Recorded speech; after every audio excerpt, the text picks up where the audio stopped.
This is my grandpa. He was alive during World War II, and I'm gonna get started now. What were you doing on December 7th, 1941 when Pearl Harbor was attacked? I was at home because it was quite a cold day, as I remember, and we heard about it on the radio because there was no television then.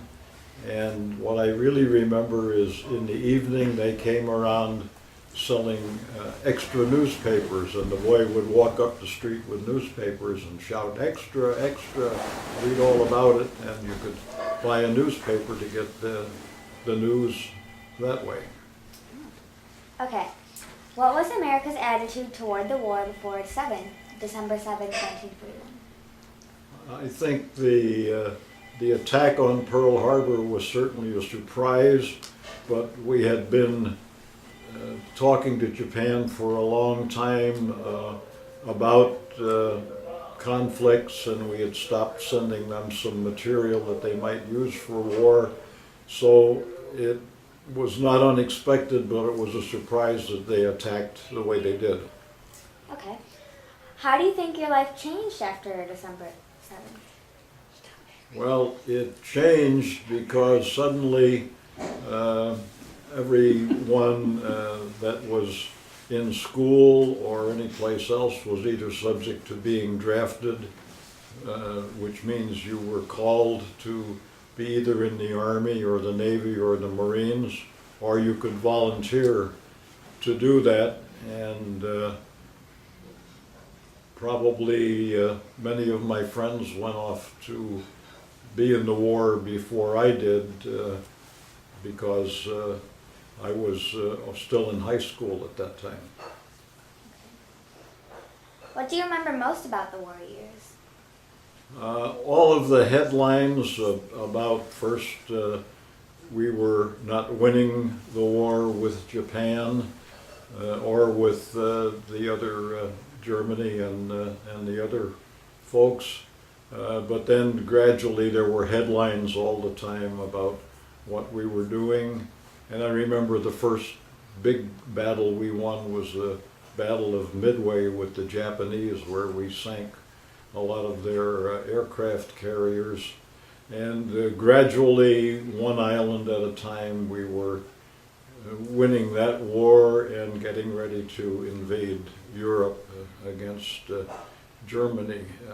And that, and as information came back about all our men and women who were involved with the war and being wounded or died as a result of being involved. Okay. To you, what was the most difficult part of World War II?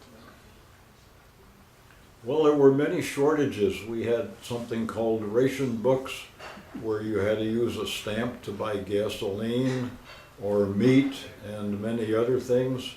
And you couldn't just go to the store and buy clothing or shoes because they were in very short supply.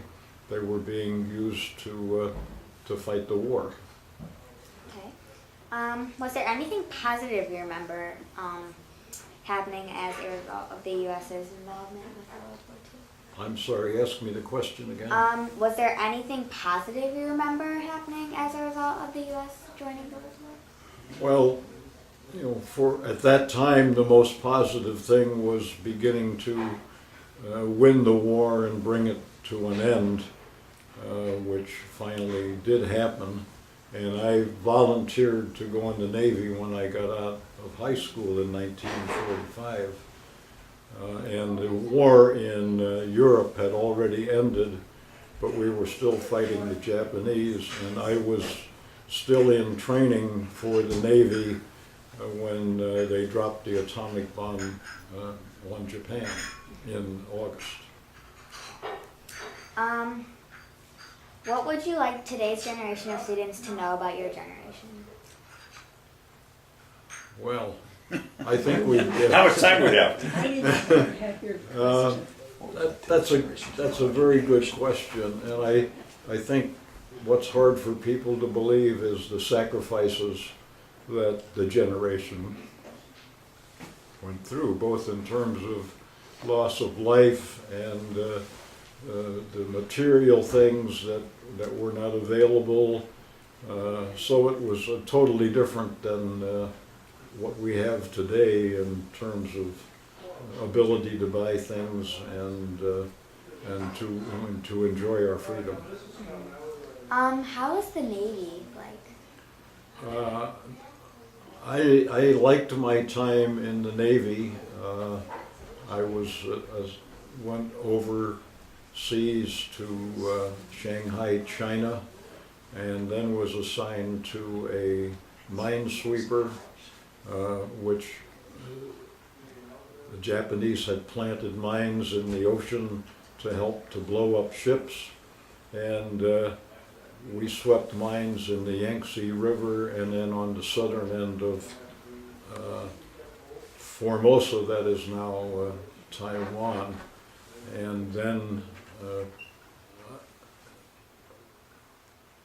we brought that little minesweeper back across the Pacific Ocean and put it out of service in California.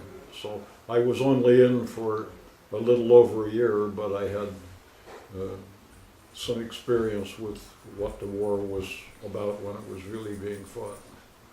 Okay, thank you. Ask them if they found any mines. What? They ask them if they found any Did mines. you find any mines? Yes, we did. What we did was, like if people are mowing a lawn and they keep going around and around, we'd have 3 or 4 little minesweepers overlapping each other. And what would happen is we would cut the mine because it was fastened to the bottom of the ocean with a cable, and it would float to the surface, and then we would blow it up by shooting at it, so it couldn't sink another ship. Interesting. Okay, thank you. You're welcome. Any other questions you want to ask them? Nope. Nope, that's all you needed to do? Yep. Okay. Thank you. Here,